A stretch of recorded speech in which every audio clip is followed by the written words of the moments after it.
कौन करेगा? વિશ્વ હિન્દુ પરિષદ અધ્યક્ષની જવાબદારી મારી છે। આજ રોજ અમને માહિતી મળી હતી કે એક હિન્દુ યુવતી અને એક મુસ્લિમ છોકરો અહીંયા લગ્ન કરવા આવવાના છે।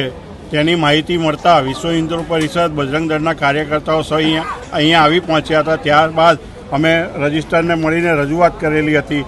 ત્યારે અમને માહિતી મળી હતી કે જે વિવાદાસ્પદ સૈયદ સાહેબ છે જે એનો રજિસ્ટર તે આજે રજા ઉપર જાણી જોઈને ઉતરી ગયો છે। એટલે જે ચાર્જમાં અધિકારી હતા તેમને અમે રજૂઆત કરી કે ભાઈ તમે તો ચાર્જમાં તો તમે શું કરવા માથે લો છો? એટલે એમણે અમારી માંગણીને ગ્રાહ્ય રાખી અને તેમણે આ અત્યારે હાલ પૂરતું મોકૂફ રાખ્યું છે રજિસ્ટર। આગળ શું હવે? આગળ હવે એ લોકો નવી તારીખ લેશે ત્યાં અમે બી કાયદાકીય સલાહ લઈ અને કાયદાકીય રીતે અમે આગળ વધીશું। અમે બી કાયદાકીય અમને ખબર નહોતી કે આ હાઈકોર્ટનો ઓર્ડર હતો।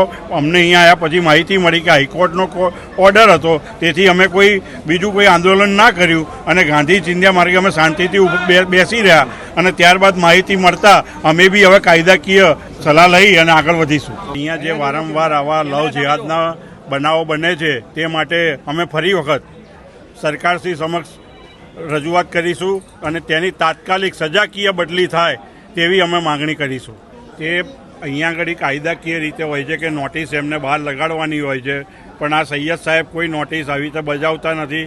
તે ખુલ્લેઆમ મુસ્લિમ સમાજનો સપોર્ટ કરી, મુસ્લિમ યુવકોનો સપોર્ટ કરી અને તેઓ આવી રીતે ગેરકાયદેસર લગ્ન કરાવે છે અને અહીંયા ઘણા કેસો નોંધાયા છે। એક બેની વાત કરતો નથી, અસંખ્ય કેસ અહીંયા આગળ લગ્ન આ રીતે ગેરકાયદેસર સૈયદ સાહેબ દ્વારા કરાવવામાં આવેલ છે। આવા જ અવનવા વિડીયો જોવા માટે ફોલો કરો ઇન સેકન્ડ્સ।